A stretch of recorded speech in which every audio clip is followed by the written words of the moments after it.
Good afternoon all of you. तो बच्चों, जो आज हमारा टॉपिक है वह हम पढ़ रहे हैं इक्वलिटी के बारे में। इक्वलिटी, समानता। तो इससे पहले हमने इसका मीनिंग, डेफिनेशन, फीचर्स और एस्पेक्ट्स, इसके बारे में हमने जान लिया है। तो जो आज हम पढ़ेंगे इक्वलिटी का ही concept of meaning of equality of educational opportunities, यानी शैक्षिक अवसरों की समानता का अर्थ एवं अवधारणा। तो शैक्षिक अवसरों की समानता का भाव हमें समानता के अर्थ को जानने के लिए बाध्य करता है। यानी समानता का अर्थ यह नहीं है कि हम हर प्रकार से समान हैं, और ऐसा कभी हो ही नहीं सकता, ऐसा असंभव है। और समानता का तात्पर्य अवसर की समानता से है। राज्य की ओर से सबको समान समझा जाए। जाति, रंग, नस्ल, धर्म आदि के कारण किसी के साथ भेदभाव न किया जाए। किसी वर्ग या समुदाय या संप्रदाय को विशेष अधिकार न दिए जाए, और यही समानता है। और यहाँ पे प्रोफेसर लास्की के अनुसार उन्होंने कहा है कि समानता का यह मतलब नहीं है कि हर व्यक्ति के साथ एक जैसा व्यवहार किया जाए अथवा सभी को समान वेतन दिया जाए। यदि पत्थर ढोने वालों का वेतन एक प्रसिद्ध गणितज्ञ या वैज्ञानिक के समान कर दिया जाए तो क्या होगा? इससे समाज का उद्देश्य ही खत्म हो जाएगा। अतः ये जो समानता का मतलब है कि कोई विशेष अधिकार वाला वर्ग न रहे।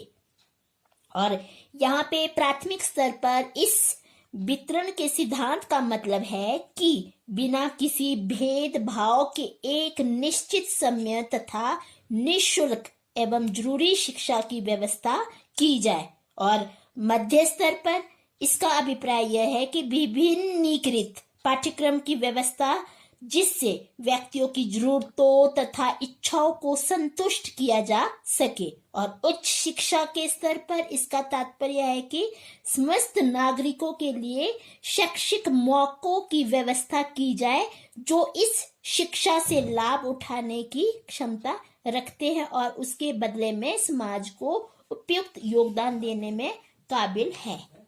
अब आता है शैक्षिक अवसरों में समानता या अवधारणा, equality in educational opportunities concept. इसका मतलब ये हुआ कि शिक्षा में समानता का अर्थ है लिंग, जाति, धर्म, भाषा, रंग, राजनीतिक विचारधारा, राष्ट्रीय और सामाजिक उद्गम, आर्थिक स्थिति या जन्म आदि को ध्यान में रखे बिना प्रत्येक उपयुक्त व्यक्ति को समान शैक्षिक अवसरों और सुविधाओं को उपलब्ध कराना है। और समानता का यह भी अभिप्राय नहीं होता है कि मूल रूप से सभी व्यक्ति सामर्थ्य में समान होते हैं। प्रत्येक व्यक्ति को अपने जन्मजात सामर्थ्य के अनुसार सुविधाएं प्राप्त होनी चाहिए। किसी व्यक्ति के विकास को तब तक नहीं रोका जाना चाहिए जब तक वह स्वयं इसमें आगे बढ़ने की योग्यता न हो। यहाँ पे B.R. तनेजा के अनुसार यहाँ शैक्षिक सुविधाओं की समानता में उन्होंने अंतर्निहित व्यवस्थाएं है। जैसे नंबर 1 उन्होंने कहा है, राष्ट्रीय श्रमिक बाल के मुख्य प्रवेश द्वार का निर्माण करने वाले स्तर तक निःशुल्क शिक्षा। इससे सुविधाओं की असमानता के आर्थिक स्रोतों की समाप्ति होती है। सेकंड, छात्रों की आवश्यकता, योग्यता, आकांक्षाओं के अनुरूप विभिन्न शैक्षणिक सुविधाएं। थर्ड, यदि कोई छात्र अपना पालन पोषण करने में समर्थ नहीं है तो राज्य ऐसी स्थिति में छात्रवृत्तियां, अनुदानों तथा ऋणों के रूप में सहायता करता है। अब आता है जनरल व्यूज, यानी सामान्य विचार। यहाँ पे शैक्षिक सुविधाओं की समानता की अवधारणाओं के विषय में सामान्य विचार निम्नलिखित है। कौन कौन से? पहला फर्स्ट पॉइंट जो है कि शिक्षा की प्राप्ति में समानता, equality of access to education. Second है शिक्षा की उपयोगिता में समानता, equality in utility of education. यहाँ पे जो शैक्षिक उपलब्धता में सामाजिक स्थिति में समानता, equality of social status derived from educational attainments, यानी हम कुछ शब्दों में शिक्षा में समानता का अर्थ यह है प्रावधान कि नंबर 1 प्राथमिक स्तर तक निःशुल्क शिक्षा का, सेकंड है विविध वजीफे, छात्रवृत्तियां, छूट, ट्यूशन फीस, परीक्षा फीस में शैक्षणिक ऋण एवं अन्य आर्थिक सहायता का, थर्ड है निःशुल्क पुस्तकें, वस्त्र एवं मिड डे मील का, फोर्थ है विशेष शैक्षणिक अवसरों का, और फिफ्थ है अवसरों की असमानता के आर्थिक स्रोतों का उन्मूलन। तो समाजवाद को भारत ने अपना आदर्श माना है और समाजवाद के सिद्धांतों पर यह आधारित समान निर्माण की व्याख्या के लिए संविधान में अनेक बातें कही गई है और इस दिशा में सरकार द्वारा कई प्रयास भी किए गए हैं और यहाँ पे शिक्षा तथा अन्य क्षेत्रों में विकास कार्य भी हुआ है। अब आता है शिक्षा समानता की अवधारणाएं। यहाँ पे शिक्षा समानता की अवधारणा में यहाँ कहते हैं, यहाँ तक जो शिक्षा में असमानता का प्रश्न है आज से लगभग 4 दशक पूर्व शिक्षा आयोग 1964 और 66 ने इस प्रकार अपने विचार प्रकट किए। शिक्षा का एक महत्वपूर्ण सामाजिक उद्देश्य है अवसर की समानता प्रदान करना, जिससे पिछड़े और दलित वर्ग और अन्य व्यक्ति शिक्षा के द्वारा अपनी स्थिति सुधार सके। जो भी समाज समसामाजिक न्याय को अपना आदर्श मानता है और आम आदमी की स्थिति सुधारने और सारे शिक्षा पाने योग्य व्यक्तियों को शिक्षा देने को उत्सुक है, उसे यह व्यवस्था करनी ही होगी कि जनता के सब वर्गों को अवसर की आधिकारिक समता प्राप्त की जाए। तो यहाँ पे अब चलते हैं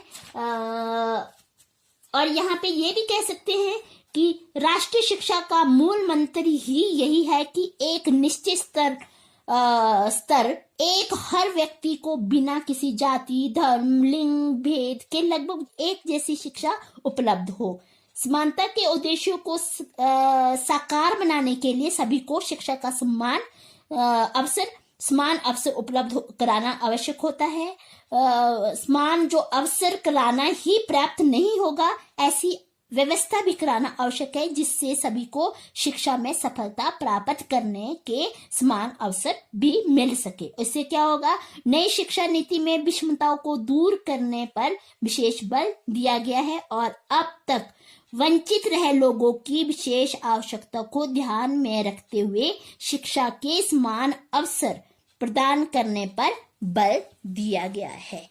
अब आता है समानता के रूप यानी टाइप्स ऑफ इक्वलिटी।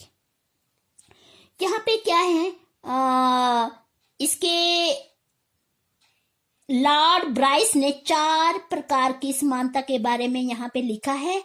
सबसे फर्स्ट जो पॉइंट है वो क्या है, पॉलिटिकल इक्वलिटी, राजनीतिक समानता। तो क्या है ये, अभी तक जो मैं पढ़ा रही हूँ ये समानता के पॉइंट है। तो पहला जो पॉइंट है वो है पॉलिटिकल इक्वलिटी, राजनीतिक समानता। इसका अभिप्राय यह हुआ कि राजनीतिक समानता प्रजातंत्र की केंद्र बिंदु होता है और जो लोकतंत्र होता है इसी सिद्धांत पर उत्पन्न हुआ है और काम करता है। इसका मतलब ये है कि सभी लोगों को वोटिंग मुकाबले तथा सार्वजनिक कार्यालयों के क्षेत्र में समान अधिकार उपलब्ध किए जाए। सेकंड है सामाजिक समानता, सोशल इक्वलिटी। इसका मतलब ये हुआ कि समान में प्रत्येक को एक दूसरे के साथ समान रूप से व्यवहार किया जाए तथा नस्ल, लिंग, धर्म, शिक्षा, जाति आदि के आधार पर कोई भी भेदभावपूर्ण व्यवहार न किया जाए। क्योंकि संविधान की प्रस्तावना का उद्देश्य सामाजिक समानता है और जो राजनीति के निर्देशात्मक सिद्धांत आगे हमारी हार्दिक इच्छा को करते हैं, और जिस तरह से मंडल तथा मंदिर द्वारा समाज का विभाजन संविधान निर्माणकर्ता द्वारा बनाए गए उद्देश्य के अनुसार नहीं, इसका प्रयोग मलिन राजनीतिज्ञों द्वारा अपने लिए वोट बैंक बनाने तथा राष्ट्रीय हित की कीमत पर घटिया लोकप्रियता पाने के लिए किया जाता है। तो थर्ड है नागरिक समानता, इक्वेलिटी ऑफ पीपल्स। इसका मतलब ये हुआ कि कानून की नजर में सभी व्यक्ति समान है और कानून का शासन है। इसका मतलब ये हुआ कि बिना किसी भेदभाव के प्रत्येक को समान मौके प्रदान किए जाने चाहिए। प्रत्येक व्यक्ति समान नागरिक कानून के अधीन हो और इसके बिना लोकतंत्र सैद्धांतिक मूर्खता होगी। अब आता है आर्थिक समानता, इकोनॉमिक इक्वलिटी। इसका मतलब ये हुआ कि धन का प्रयोग प्रत्येक व्यक्ति के द्वारा समान रूप से ही हो। यह कार्ल मार्क्स ही थे जिन्होंने यह सुझाव दिया है कि आर्थिक समानता के बिना है वह जिसके पास आर्थिक टेक है कि उसके पास राजनीतिक टेक भी है। लॉर्ड ब्राइस के शब्दों में इसका मतलब हुआ कि धन के मामले में प्रत्येक पुरुष चाहे महिला दुनियावी वस्तुओं में समान भाग प्रदान करता है। इसका मतलब ये नहीं है कि आय में समानता, परंतु इसका यही अर्थ है कि सार्वजनिक रोजगार में हर एक व्यक्ति को समान मौके का अधिकार प्रदान किया जाना चाहिए। अब आता है फिफ्थ पॉइंट है प्राकृतिक समानता, नेचुरल इक्वलिटी। यहाँ यही कहा जा सकता है कि व्यक्ति जन्म से ही बराबर है। प्रकृति ने हर व्यक्ति को समान योग्यता प्रदान नहीं की है। हमें ठीक अर्थों में यही कह सकते हैं प्राकृतिक समानता को समझना होगा। इसका मतलब ये है कि बनावटी सभी मानव निर्मित असमानता का ध्यान किया जाए और समुचित अवसरों के साथ कानून के समक्ष समानता हर एक व्यक्ति का यही सही दावा है। अब आता है 6 पॉइंट है राष्ट्रीय समानता, नेशनल इक्वलिटी। यहाँ पे राष्ट्रीय समानता का मतलब हुआ कि दुनिया के सभी राष्ट्र क्या है, बराबर है। अंतरराष्ट्रीय दृष्टिकोण का विचार कुछ दृष्टिकोण के विकास में एक संसार एक राज्य का विचार कुछ विचारकों द्वारा युद्ध से बचाने के लिए व्यक्त किया गया है। अंतर्राष्ट्रीय कानून और राष्ट्र परिवार के विचार उदय हुए। अंतर्राष्ट्रीय कानून की नजर में दुनिया के राष्ट्रों के बीच सभी राष्ट्र क्या है, बराबर है। हम यही निष्कर्ष पर पहुंचते हैं कि समानता यह अनोखे प्रभाव से पैदा हुआ एक ऐसा पूर्ण विचार है जिसने लाखों को भूतकाल में विद्रोह के लिए प्रेरित किया है। राजनीतिक दार्शनिकों और आंदोलनकारियों ने इस विचार का उपयोग साधारण आदमी के दिलों पर विजय हासिल करने के लिए ये विस्तार से किया गया है। अब क्या था ये अभी जो हमने पढ़ा, ये पढ़ा है टाइप्स। अब पढ़ेंगे इसका विभिन्न स्तरों पर शैक्षिक समानता, equality in education at different stages. First, प्राथमिक स्तर पर। यहाँ प्राथमिक शिक्षा सभी के लिए समान रूप से अनिवार्य है। प्राथमिक शिक्षा की मूलभूत आवश्यकता को ध्यान में रखते हुए प्राथमिक शिक्षा को सार्वभौमिक, अनिवार्य और निःशुल्क बनाया जाए। 6 से 14 वर्ष तक निःशुल्क और अनिवार्य रूप से शिक्षा से देने की व्यवस्था की गई है। ये क्या था, प्राथमिक स्तर पर। अब माध्यमिक स्तर पर क्या है कि माध्यमिक स्तर पर बच्चों की रुचि, योग्यता, क्षमताओं के अनुसार शिक्षा की व्यवस्था की गई है ताकि बच्चे अपने वातावरण, क्षमता और रुचि के अनुसार शिक्षा प्राप्त करें। और यह माध्यमिक शिक्षा का पाठ्यक्रम व्यक्तियों की भिन्नताओं को ध्यान में रखकर बनाया गया है। और जो थर्ड है, उच्च स्तर पर। उच्च शिक्षा प्राप्त करने की योग्यता और रुचि सब में समान नहीं होती है, इसीलिए जो उच्च शिक्षा के अवसर योग्यता और रुचि के अनुसार ही देने चाहिए। जिन बच्चों में उच्च शिक्षा प्राप्त करने की क्षमता और रुचि है, उन्हें उनकी रुचि के अकॉर्डिंग विषय का चयन करने की सुविधा दी जानी चाहिए ताकि रुचि अनुसार विषयों का अध्ययन करके समाज और राष्ट्र के विकास में भी योगदान वह दे सके। अब आता है Indian constitution and equality in education, यानी भारतीय संविधान और शिक्षा में समानता। इसमें क्या समानता है? भारतीय संविधान और शिक्षा में समानता। शिक्षा में समानता लाने की दृष्टि से जो भारतीय संविधान में एक तो सबके लिए निःशुल्क सार्वभौमिक प्राथमिक शिक्षा का प्रावधान किया गया है।